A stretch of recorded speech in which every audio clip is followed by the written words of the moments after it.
El tema de esta noche lo he denominado con el nombre de hijos de deshonra.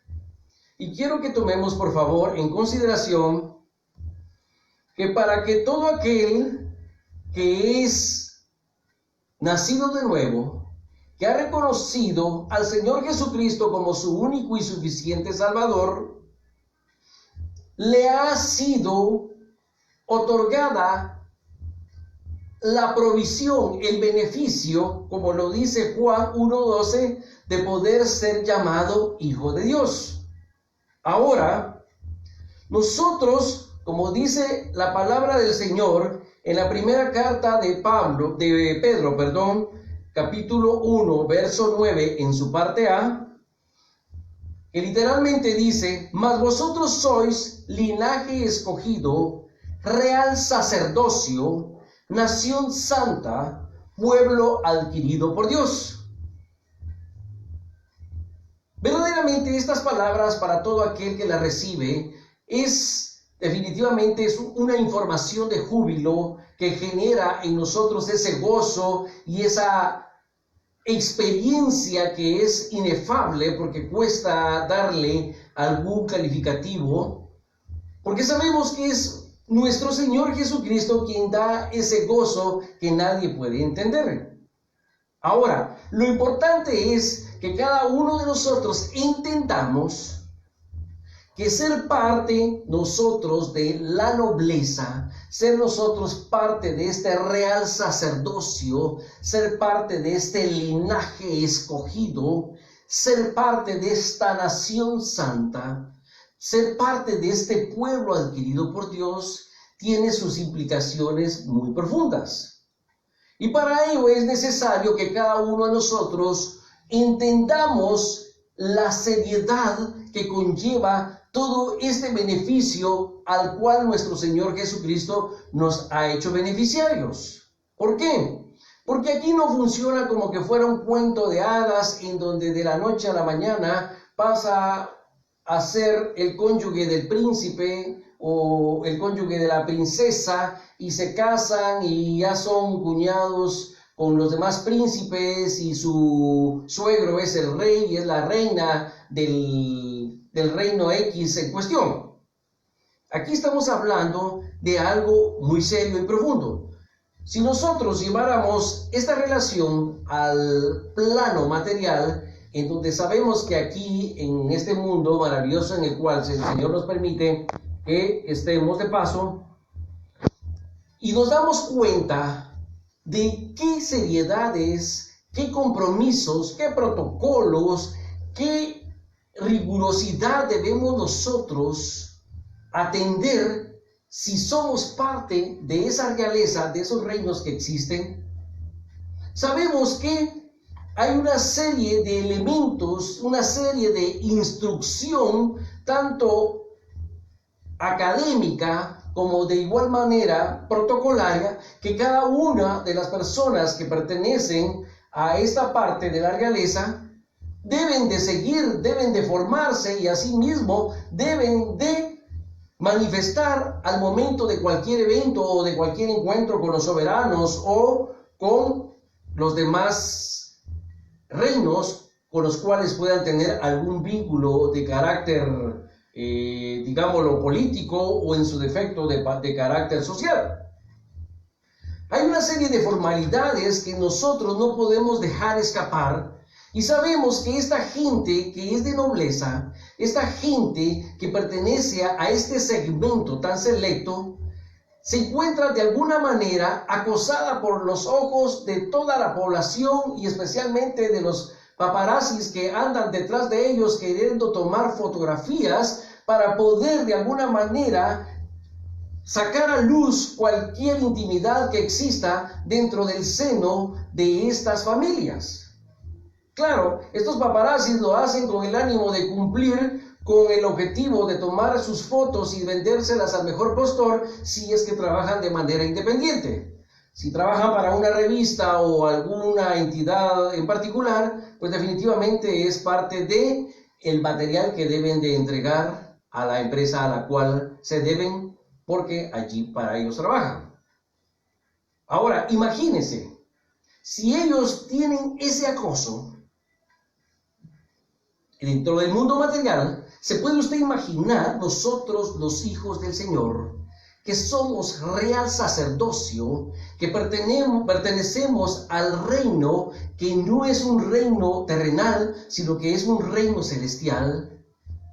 ¿Cómo puede estar el enemigo de nuestras almas de enojado con cada uno de nosotros porque ya no somos parte de sus secuaces, porque ya no somos parte de la gente que estaba a su servicio, sino que al contrario, al haber sido nosotros traspuestos de las tinieblas a la luz, comenzamos nosotros a ser enemigos del adversario y de todas las personas y de todos aquellos seres que están para servirle al enemigo?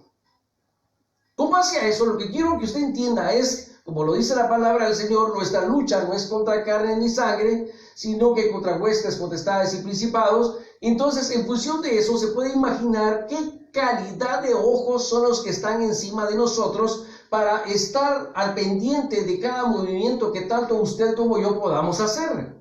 ¿Por qué? Porque andan buscando el más mínimo tropiezo que tanto usted como yo podamos tener para divulgarnos y hacernos caer del lugar de excelencia al cual el Señor nos ha llamado.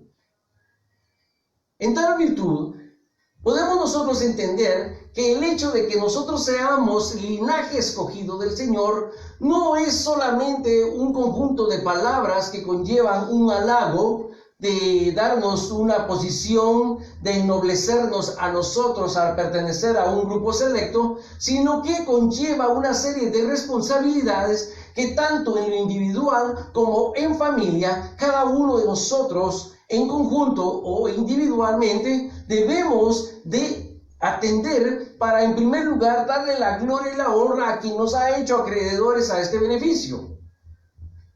De igual manera, nosotros debemos de aprender a que en todo momento debemos de honrar a nuestro Padre Celestial, seguidamente honrar a nuestros padres terrenales. Con base a ese entendimiento, vamos entonces nosotros a caminar en sumisión con el Señor y vamos a empezar a entender cuál es el modelo, el perfil que el Señor quiere que tanto usted como yo portemos de acuerdo al lugar donde el Señor nos ha colocado para poderle ser instrumento útil en su obra. Dentro de la familia, nosotros sabemos que ocupamos un lugar. Dentro del reino del Señor, en igual condición, ocupamos un lugar. Dentro del cuerpo de Cristo, cada uno de nosotros ocupamos un lugar.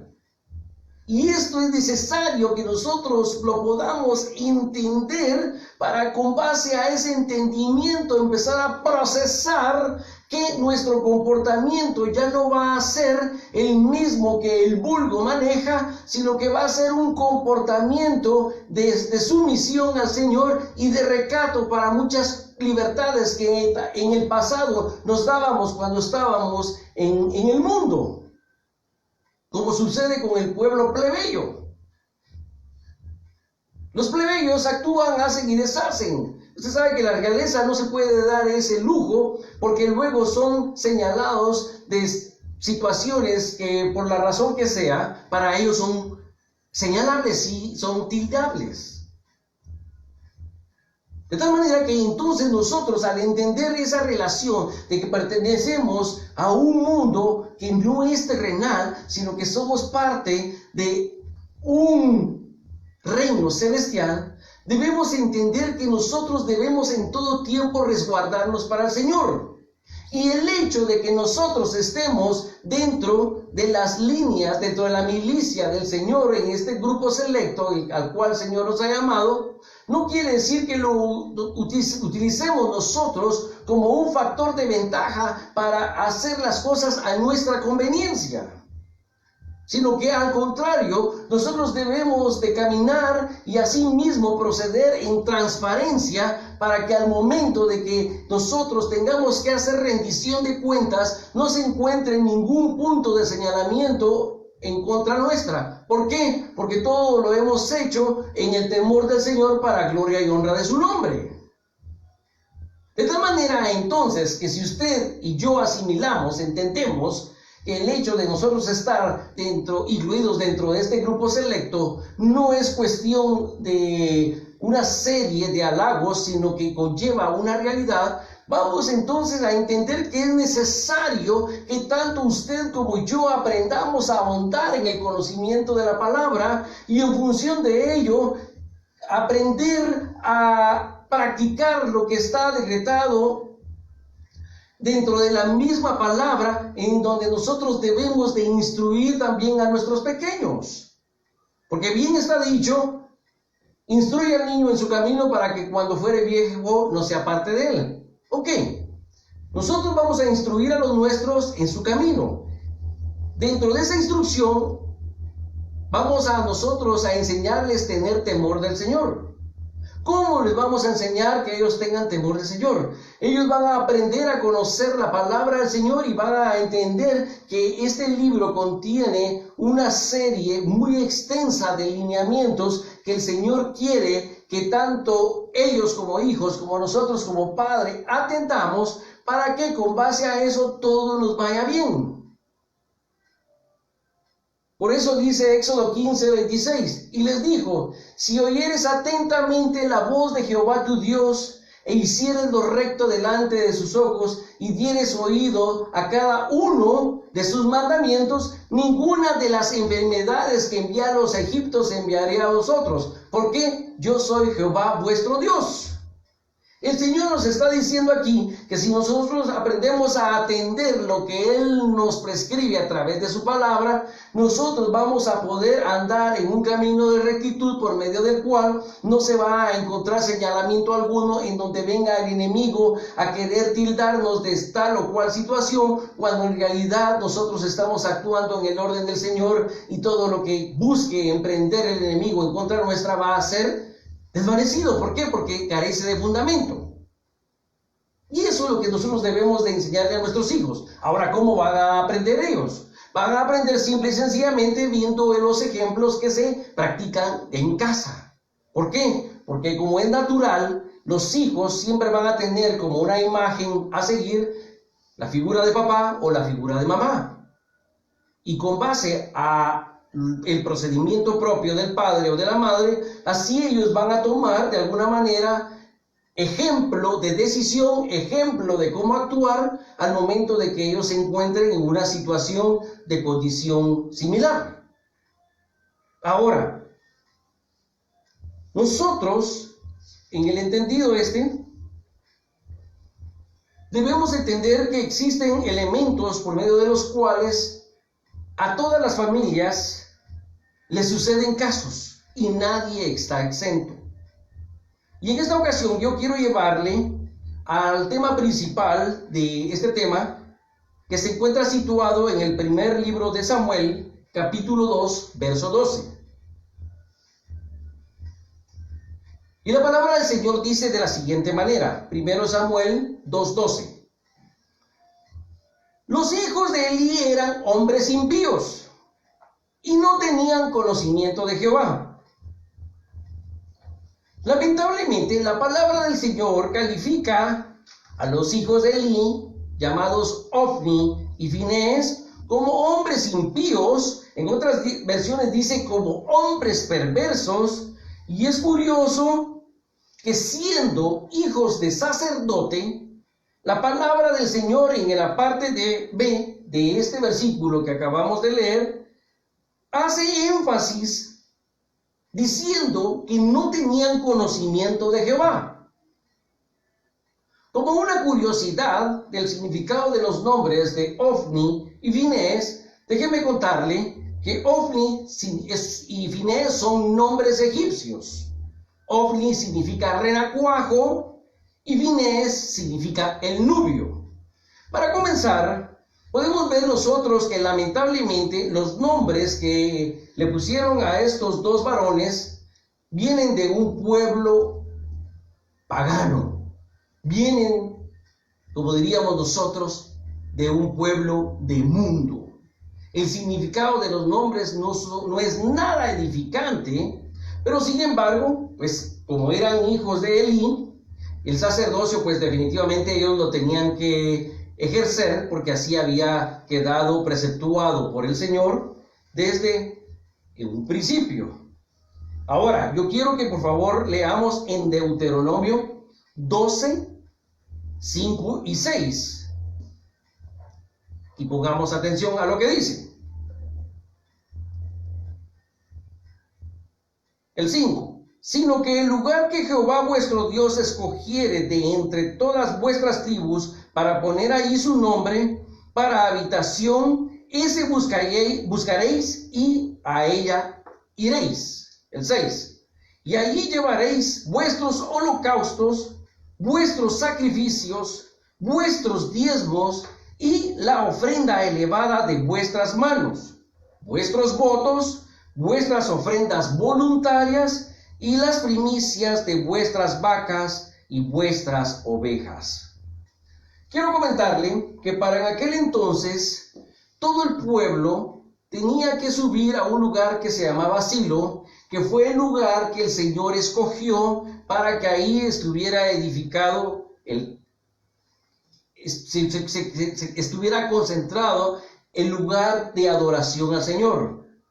En este lugar cabalmente era en donde los sacerdotes ejercían su servicio, y en función de ello toda la población, todos los hebreos tenían que subir allá a presentar sus ofrendas o a presentar ofrendas por petición, que generalmente cuando se trataba de esta naturaleza ellos buscaban que fuera en la época de la Pascua o en la época de Pentecostés.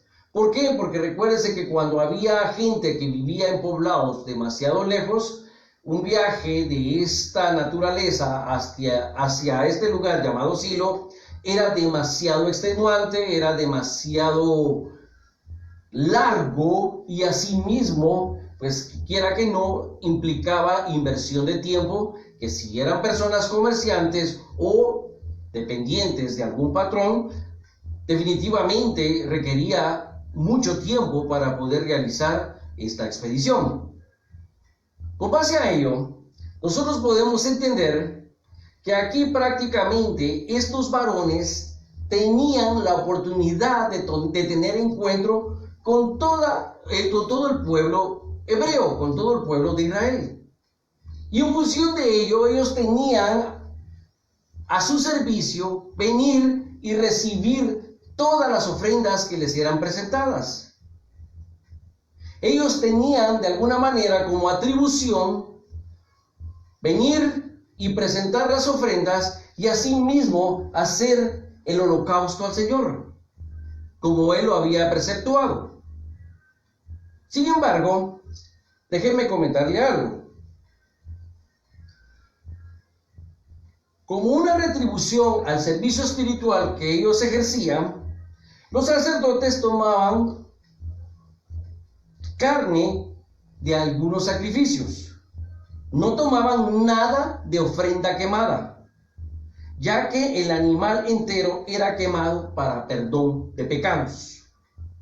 Tomaban parte de la ofrenda de la comunidad que era presentada para agradecer por una bendición, por una buena cosecha, por un buen negocio, por la provisión de un hijo y por diversas razones.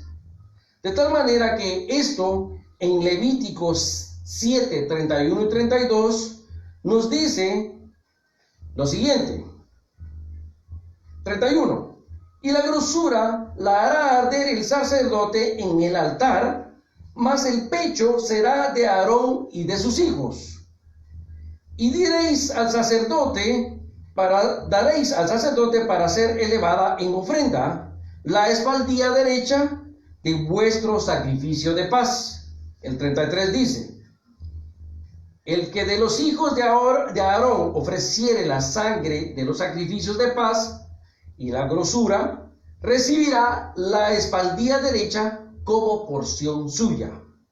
Haciendo énfasis aquí.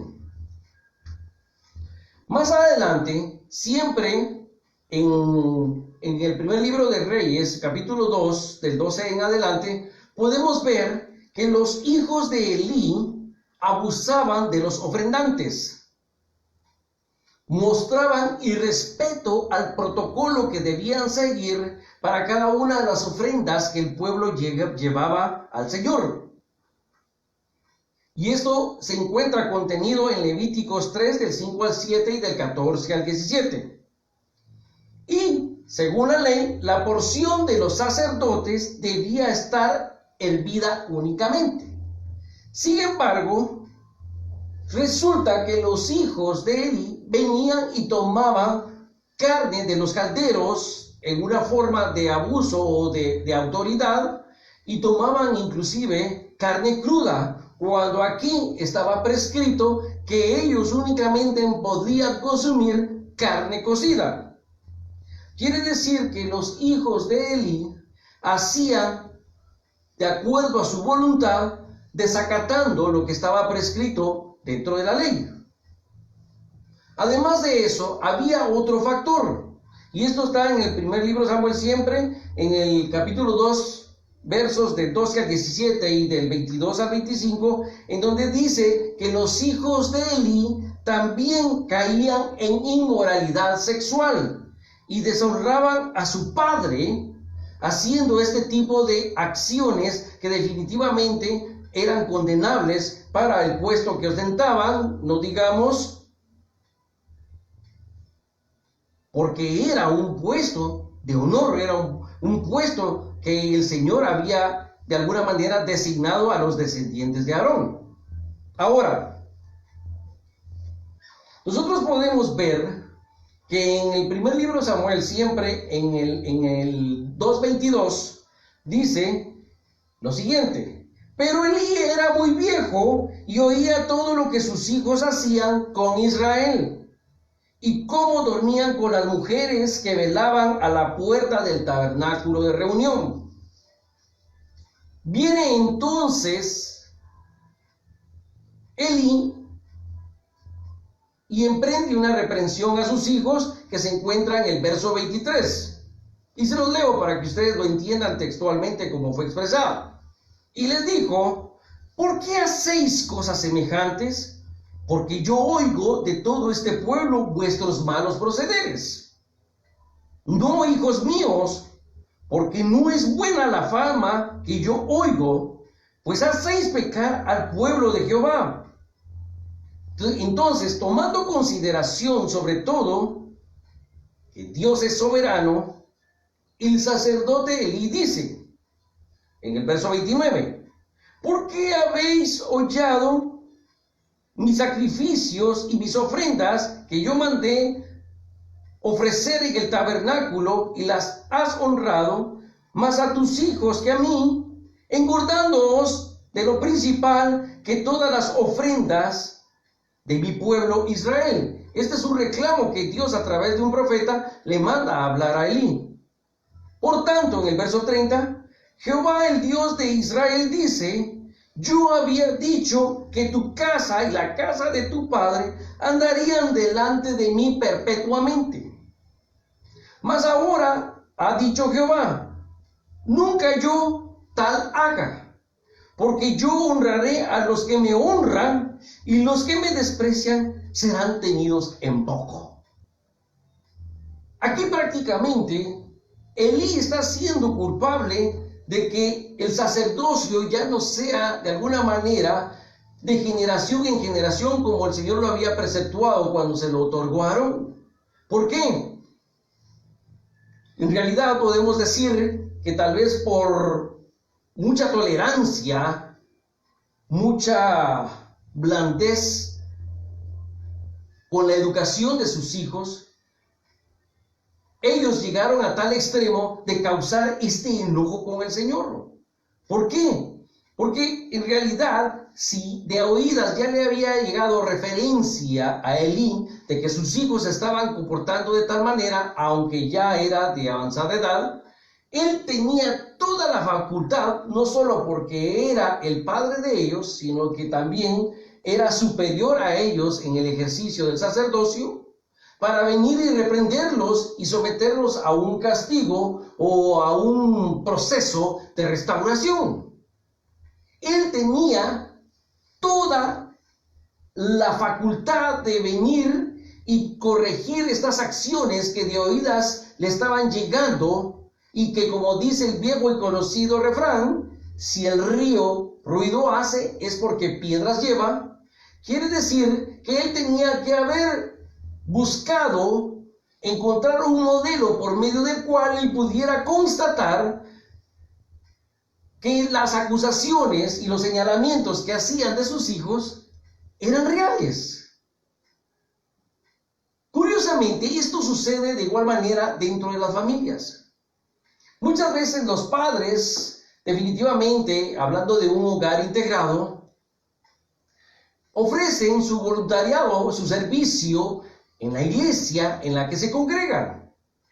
Y bajo ese temor del Señor, bajo el amor con que lo hacen, bajo la disposición con la que ofrendan ese espacio de tiempo y cuanto hacen, ellos en igual forma van instruyendo a sus hijos que deben de buscar al Señor, que deben trabajar para el Señor. ¿Por qué? Porque en realidad esto es bueno. Pero resulta que entonces los hijos, cuando ya van alcanzando una edad adolescente, que es la etapa en donde se encomía, que es la etapa difícil de los hijos, resulta que comienzan a agenciarse muchas veces de amistades que son poco o nada saludables. Y con base a ello, comienzan a dar oído, porque comienzan estas amistades, supuestas amistades, a tildarlos de que son blandengues, de que son pusilánimes, de que no tienen la capacidad para hacer lo que ellos hacen, y así sucesivamente. Los van induciendo con el ánimo de ir probando hasta dónde ceden, a que se vayan desviando del camino del Señor. Y peor es el caso cuando viene y resulta que tal vez uno de los jóvenes, ya sea hijo o hija, decide enamorarse de una persona inconversa, o de una persona que de repente sí es cristiana, pero que de alguna manera no pertenece al mismo segmento de cristianos evangélicos a la cual ellos pertenecen. Porque usted sabe que hay diferentes doctrinas y diferentes enseñanzas, hay diferentes denominaciones dentro del evangelio. Y con base a ello, no todos comparten lo mismo, aunque sean cristianos. Y es por ello que entonces es necesario que busquen dentro del núcleo donde se desenvuelven la pareja que puede ser él o la candidata para ser la compañera para toda su vida. Pero como no lo hacen así, comienzan a darse ciertas libertades, comienzan a hacer cosas tal vez por desafiar a los padres, comienzan a hacer ellos su voluntad, porque el enemigo es astuto, comienza a endulzarles el oído, manda a un emisario para que busque debilitar la fe del joven o la joven y comience a darle palabras halagosas con mucha salamería para buscar conquistar ese corazón puro. Y cuando lo consigue, lo que hace es desviar al joven del camino del Señor. O en su defecto, suponiendo que se maneje un nivel de tolerancia y que le dice: no tengas pena, yo te comprendo, yo sé que tú vas a la iglesia, pero quiero que sigamos con nuestra amistad. Pero resulta de que esta amistad no es saludable, porque lo que hace es que le está induciendo, a pesar de que el joven o la joven están sirviendo dentro de la congregación, le hace hacer cosas que son indebidas y son señalables ante los ojos del Señor. Si son jóvenes, le dicen: no, hombre, tomate un trago, le dice. Si uno no es ninguno, le dice.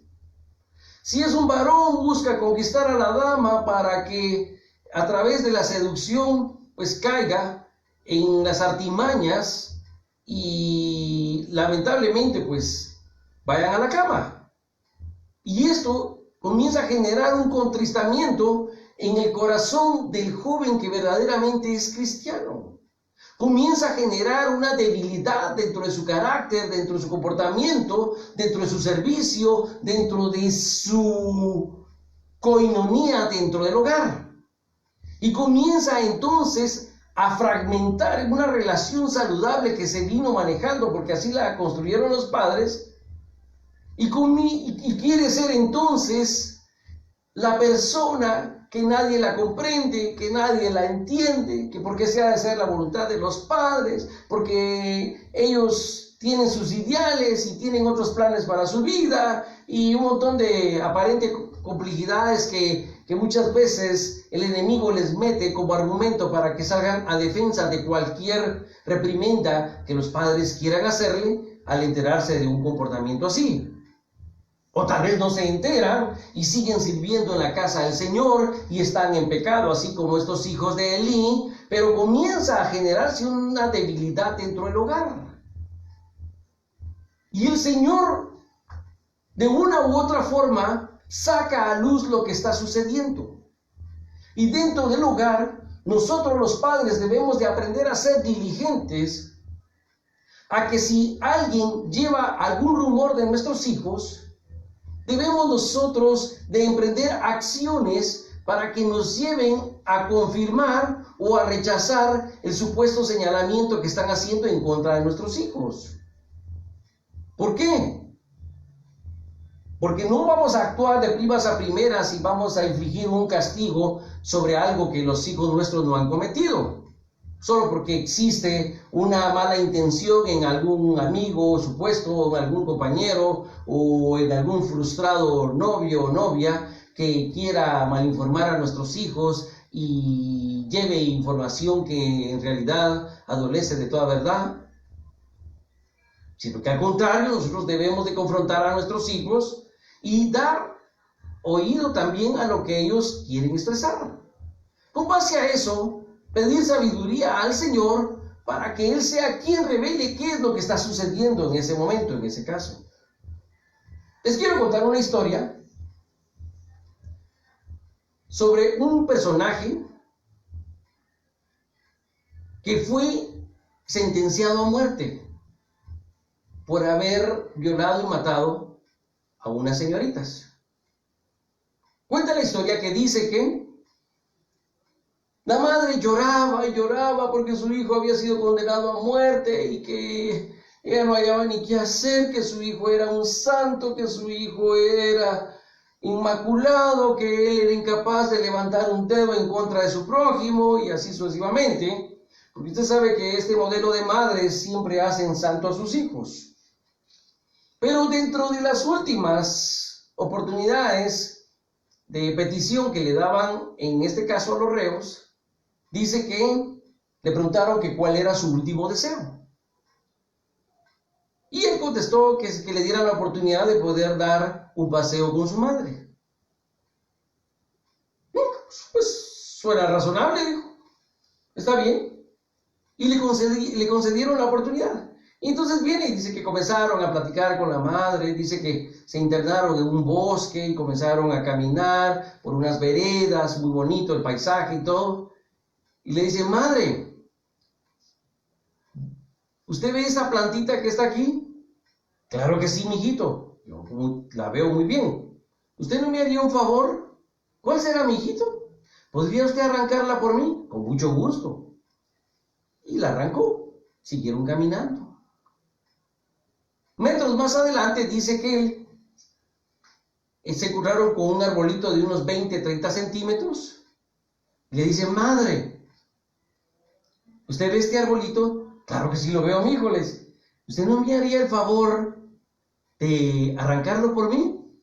Claro que sí, mijito, con todo gusto. ¿Y cuál es la intención de que yo lo arranque? Hágame el favor y yo después le explico, dice que le dijo.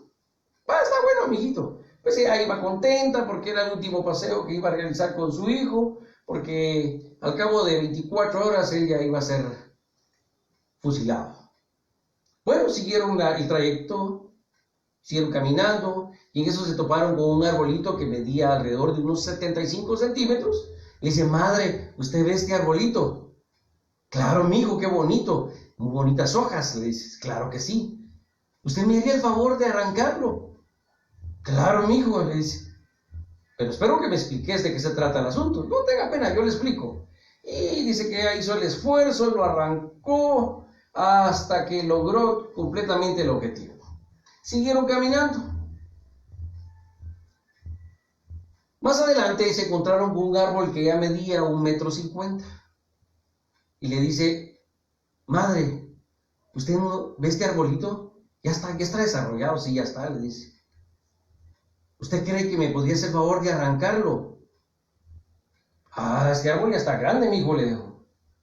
Tal vez lo logro, pero no te prometo mayor cosa, le dijo.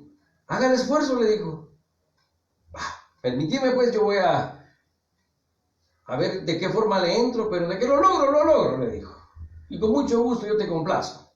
Y comenzó a sangolotear al arbolito y hasta que al fin, poco a poco, fue aflojando la raíz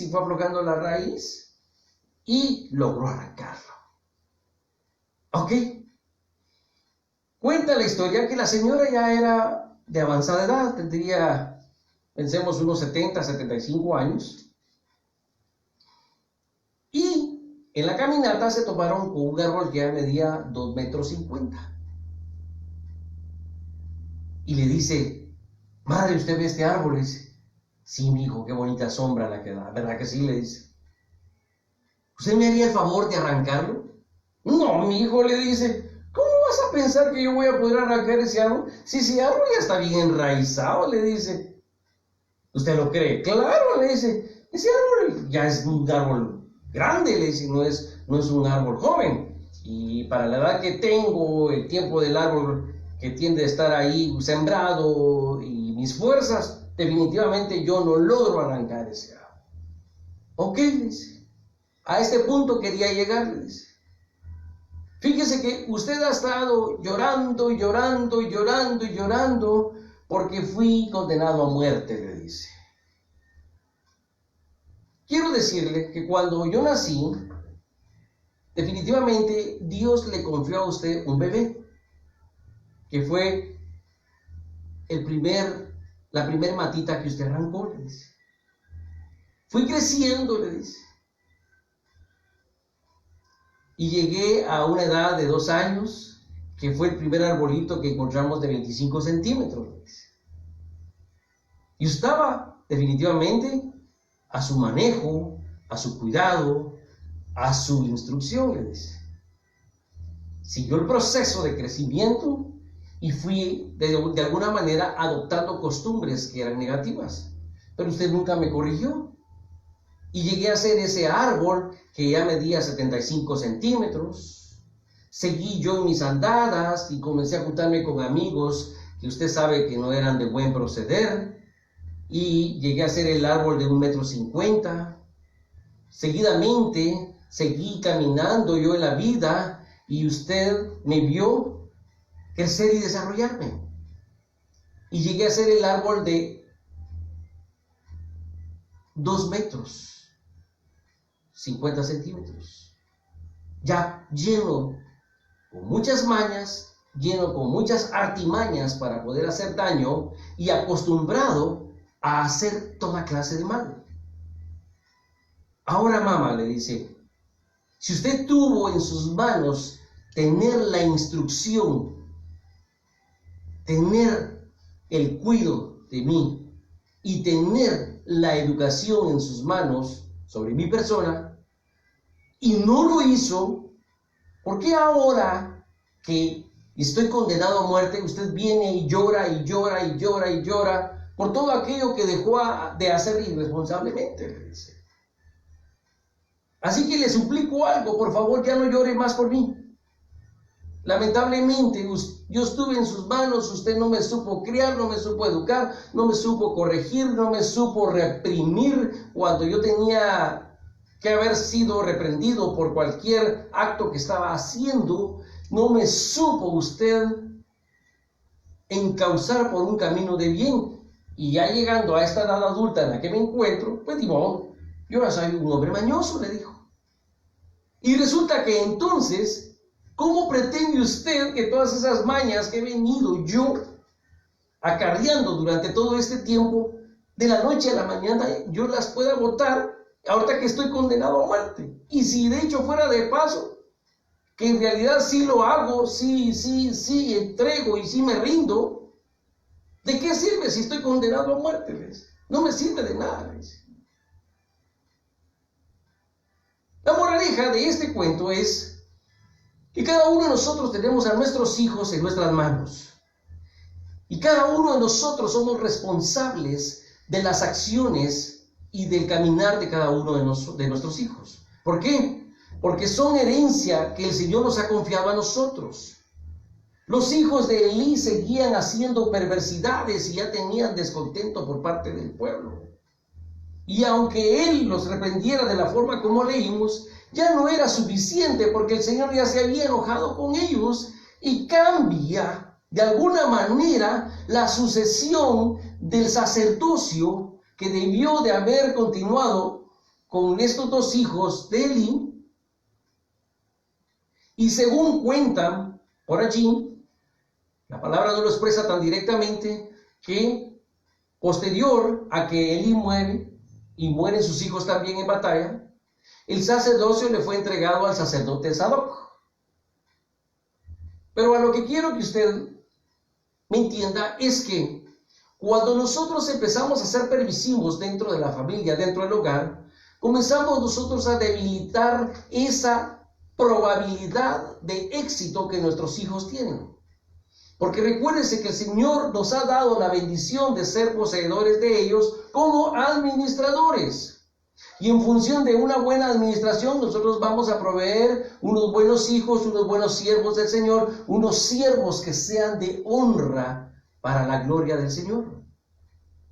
Pero cuando nosotros erramos en el blanco y somos permisivos, que anden con novias que son hijos del mundo, que anden con amigos que son pandilleros, que anden con compañeros que tal vez son consumidores de drogas o algún otro tipo de estupefacientes, que son etílicos y que padecen de un montón de males, definitivamente no esperemos nosotros que nuestros hijos de una u otra forma se mantengan inmaculados. ¿Por qué?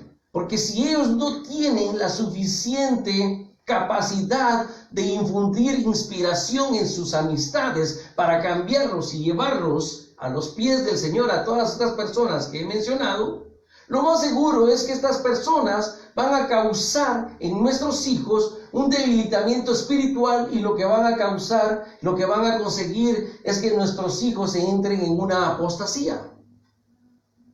Como sucedió en aquel entonces, porque está la historia narrada en Números 25 del 1 al 3, en donde resulta que el pueblo hebreo comenzó a estar padeciendo de una enfermedad que era inexplicable, y esto fue a consecuencia de que el pueblo de Moab empezó a prostituirse con los hijos de Israel.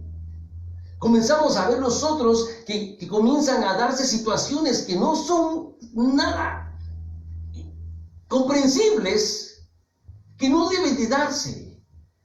Nosotros entonces debemos de venir y buscar la razón por la cual de la circunstancia que está sucediendo, como lo hizo en aquel entonces Moisés, y oró al Señor y el Señor le dijo qué era lo que estaba sucediendo. De igual manera sucedió con Acán, cuando viene y resultó que el pueblo iba tras la conquista de Jai, y resulta de que perdieron la batalla por el pecado de Acán.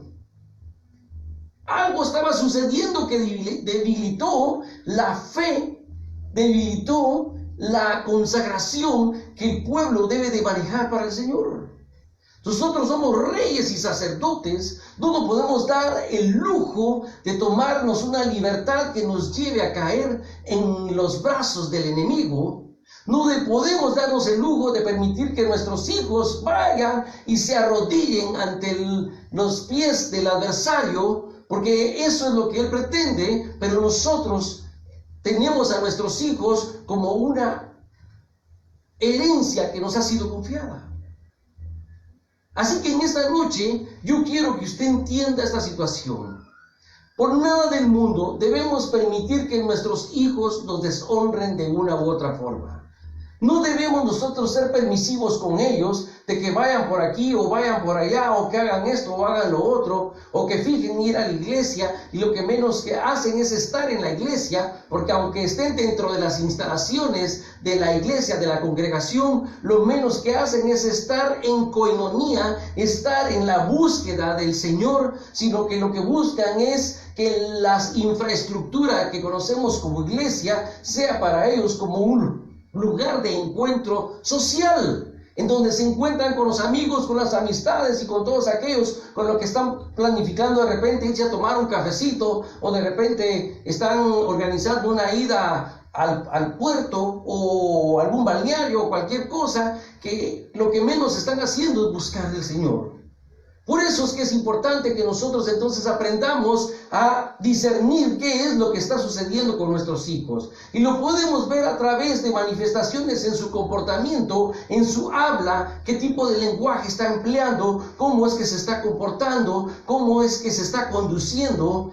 ¿Hay afabilidad en nuestros hijos o ya comienza a manejarse un modelo de prepotencia, un modelo que les está llevando a ellos a manejar orgullo o vanidad o una circunstancia similar?